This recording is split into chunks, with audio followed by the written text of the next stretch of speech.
آپ کے خدمت میں حاضر ہوں. دعا فرمائیے اللہ تعالی حق بولنے، حق سننے، حق پر عمل کرنے کی توفیق عطا فرمائے. ذرا زور سے آمین کہہ دیجئے. جو پست تھے وہ پست ہیں، وہ پست رہیں گے، اور جو مست تھے وہ مست ہیں، وہ مست رہیں گے. آپ جلالت العلم سرکار حافظ ملت کے مست ہیں، حضور صدر الشریعہ کے مست ہیں، سرکار اعلیٰ حضرت کے مست ہیں، شہنشاہ بغداد کے مست ہیں. اپنی مستی کا ثبوت دیجئے. کوئی بات اچھی لگے تو سبحان اللہ کہیے، ماشاء اللہ کہیے، اور جذبہ بیدار ہو تو نعرہ لگائیے. یا رسول اللہ کے نعرہ سے ہم کو پیار ہے، جس نے یہ نعرہ لگایا اس کا بیڑا پار ہے. ذرا محبت سے کہہ دیجئے یا رسول اللہ. دل کی گہرائیوں سے کہہ دیجئے یا رسول اللہ. گنبد خضرا کو نظروں میں بسا کے کہہ دیجئے یا رسول اللہ. ابھی چند دنوں پہلے آپ کے اس شہر میں طاہر گیاوی آئے اور انہوں نے بکواس کی، جس کی وجہ سے پورے قصبے میں ایک ہیجان پیدا ہوا، اور سنی نوجوانوں نے یہ طے کیا کہ اس کی بکواسوں کا ہمیں جواب دینا ہے. اور آج الحمدللہ آپ ایمانی جذبے کے ساتھ یہاں اب تک بیٹھے ہوئے ہیں، اور اللہ و رسول کی محبت میں آپ دشمنان دین کے خلاف تقریریں سماعت فرما رہے تھے. میں نے ربیع النور کی 12ویں مقدس شب میں یہاں تقریر کی تھی، اور اس تقریر میں میں نے کچھ سوالات دیوبندیوں سے کیے تھے. صحیح بات تو یہ ہے کہ اگر انہیں جواب دینا تھا تو میں نے جو باتیں رکھی تھی ان کا جواب دیتے، میں نے جو سوالات قائم کیے تھے ان کا جواب دیتے. مگر آپ پوری تقریر کی کیسٹ اٹھا کے سن ڈالیں، کسی بھی ایک سوال کا جواب طاہر گیاوی نے نہیں دیا. بس پوری تقریر میں وہ یہی کہتے رہے کہ یہ بریلوی لوگ ہیں جو قرآن میں ڈنڈی مارتے ہیں، حدیث میں ڈنڈی مارتے ہیں، بزرگوں کے اقوال میں ڈنڈی مارتے ہیں، یہ کوئی دینی بات نہیں کرتے، اسلامی بات نہیں کرتے، قرآن اور حدیث کی روشنی میں بات نہیں کرتے. میں یہ بتاؤں گا کہ خدا کی قسم حقیقت یہ ہے کہ طاہر گیاوی نے بھی یہاں تقریر کا جواب تو نہیں دیا ہے، البتہ اس نے ڈنڈی ضرور ماری ہے. کیسے؟ اب میری تقریر کے کئی حصے ہوں گے. پہلا حصہ تو وہ ہوگا کہ میں آپ کے سامنے اختصار کے طور پر وہ باتیں بتاؤں گا جو میں نے 12ویں شب مبارکہ میں یہاں بیان کی تھی، تاکہ آپ یہ جانیں کہ جو باتیں میں نے یہاں کہی تھیں، جن کا جواب میں نے دیوبندیوں سے مانگا تھا، ان میں سے کسی ایک بات کا بھی جواب طاہر گیاوی نے نہیں دیا. اور پھر اس نے جو ڈنڈی ماری ہے اس کو بھی ثابت کروں گا. اور پھر ان کے کتنے گندے عقیدے ہیں، گھناؤنے کردار ہیں، اس کی بھی کچھ جھلکیاں کتابیں یہاں رکھی ہیں، انشاءاللہ تعالی دکھانے کی کوشش کروں گا. نہ تم صدمے ہمیں دیتے نہ بدمارائیاں ہوتی، نہ تم صدمے ہمیں دیتے نہ بدمارائیاں ہوتی، نہ کھلتے رازے سر بستہ نہ یوں رسوائیاں ہوتی. ابھی حضرت نے فرمایا کہ ہمارا طریقہ یہ ہے کہ ہم کسی کو چھیڑتے نہیں ہیں، ہم کسی کو چھیڑتے نہیں، لیکن اگر کوئی چھیڑ دیتا ہے تو ہم اسے چھوڑتے بھی نہیں ہیں. اس لیے کہ ہم نے غیرت دار ماؤں کا دودھ پیا ہے. ہماری ماؤں نے آغوش میں لے کے سبق پڑھایا تھا، خون میں نہاؤ، زخم سہو، سر فدا کرو، جب وقت آئے دی پہ تو یوں حق ادا کرو. اس لیے ہم تو ڈنکے کی چوٹ پہ کہتے ہیں، جو جان مانگو تو جان دیں گے، جو مال مانگو تو مال دیں گے. کبھی نہ ہوگا یہ ہم سے ہرگز، نبی کا چاہو جلال دیں گے. زمانہ کچھ کہے دیوانے اپنی جان دے دیں گے، مگر دامن نہ چھوڑیں گے تمہارا یا رسول اللہ.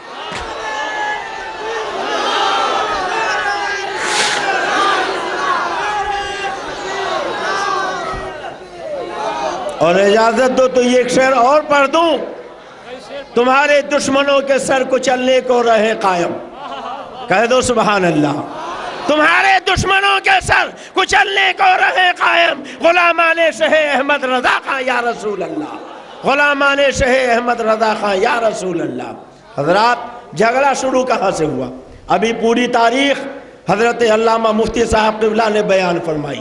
یہ دیکھیے، یہ کتاب ہے تقویۃ الایمان. بولو کون سی کتاب ہے؟ تقویۃ الایمان. ہم اسے کہتے ہیں تقویۃ الایمان. آپ کو اچھی طرح یاد ہوگا کہ میں نے یہ کتاب